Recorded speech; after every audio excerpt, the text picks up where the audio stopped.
Now, I have to say there are many truly moderate Muslims in Britain. This is a controversial thing to say, I know in some circles, but I believe it to be true, and I'll define what I mean in a moment. But there is nevertheless a huge number who are not, and we've heard as we heard just from Janet, the numbers who believe, for example, in the primacy of Sharia law and so on. The problem we have in Britain is that our establishment has effectively redefined what it is to be a moderate Muslim. I believe there are moderate Muslims, but our establishment says that the majority are moderate, and they mean something quite different. What do they mean? By a moderate Muslim, they mean a Muslim who does not intend or support or will promote the murder of fellow Britons. That's it. If you are a Muslim who supports the Jihad across the world, if you are a Muslim who supports the fight against the coalition in Iraq, who supports suicide bombings in Israel, that doesn't make you any less a moderate, because that's just resistance. So we have the phenomenon of our establishment believing that Sheikh Qaradawi, of whom you've just heard from Robert, the man who says it's a religious duty to commit suicide bombings in Israel and to blow up the coalition forces in Iraq, Sheikh Qaradawi is regarded, or has been regarded until now by our British political and security establishment, as not simply a moderate, but actually as a role model. Why? Because Sheikh Qaradawi says it's a tactical error for Al-Qaeda to blow up Britain. Therefore, he's a man with whom we can do business. This is what the British call pragmatism. You might have a rather different word for it. So we've heard about the extreme views of Muslims, and I can add to that, just to make you even more aware of what problem we have. Nearly half think that 9/11 was a conspiracy between the United States and Israel. 46% think the Jewish community is in league with the Freemasons to control the media and politics. And 37% of British Muslims believe that the Jewish community in Britain is a legitimate target as part of the ongoing struggle for justice in the Middle East.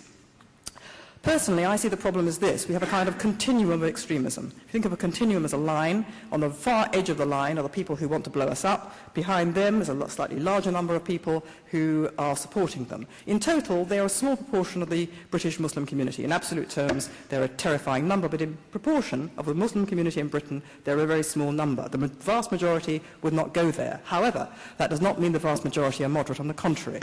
Among the people on the continuum, the vast majority who would not go down the road of terrorism or violence are people who believe variously or together the following precepts: that Islam is that the West is a conspiracy to destroy Islam, run by America; that the Jews are the puppet masters of the West; that we should live under Sharia; that the Muslims should live under Sharia law; that Israel is an illegitimate state founded by European Jews being plonked in the middle of a country called Palestine, which was historically the country of Muslims and Arabs.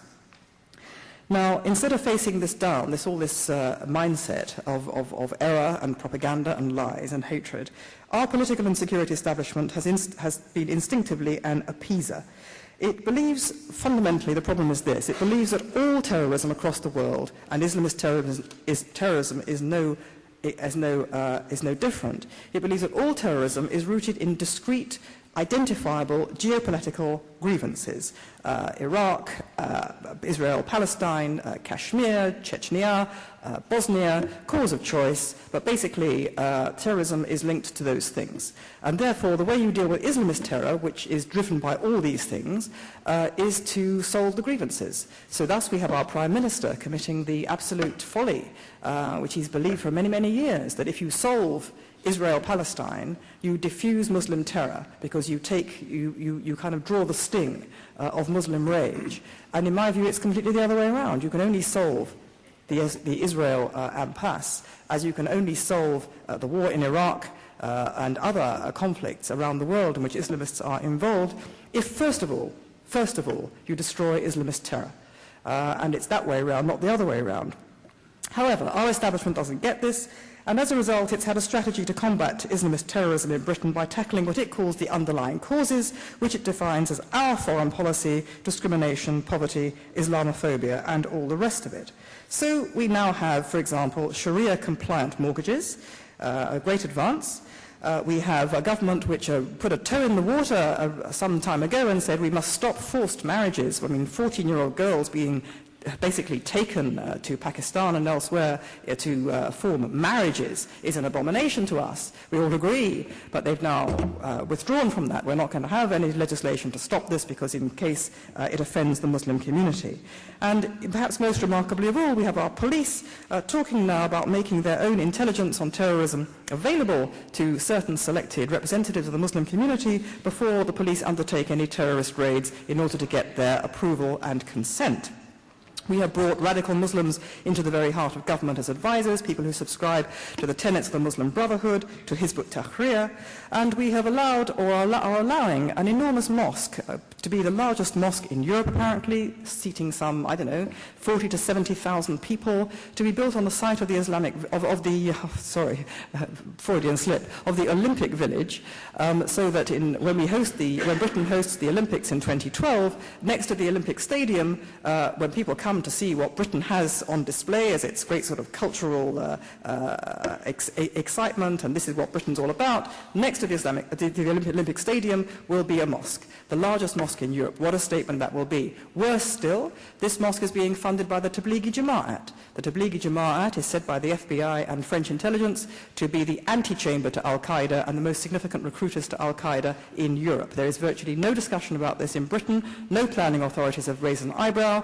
There have been no members of parliament leaping up and down. The government is silent. That's the problem.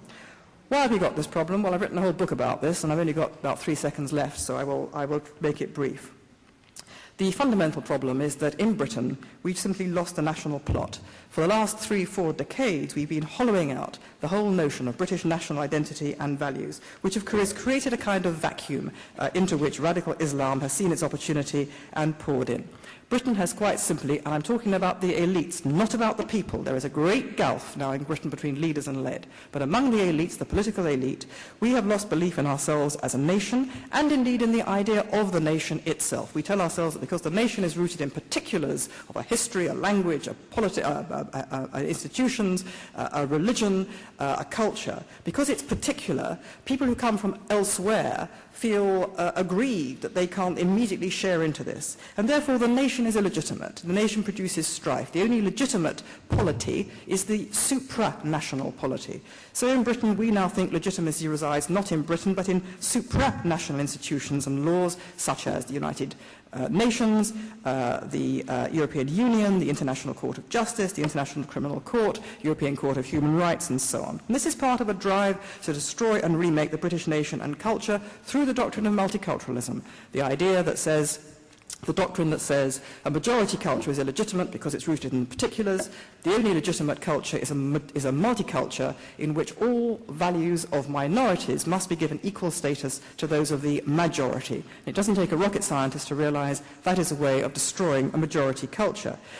One of the side effects of this is that fact that you can't then integrate immigrants. If you think about it for 2 seconds, if you want to integrate immigrants, and most immigrants, including many Muslims, wish to integrate, they find when they come to Britain there's nothing to integrate into. They find that our institutions, our schools are saying, we celebrate your culture.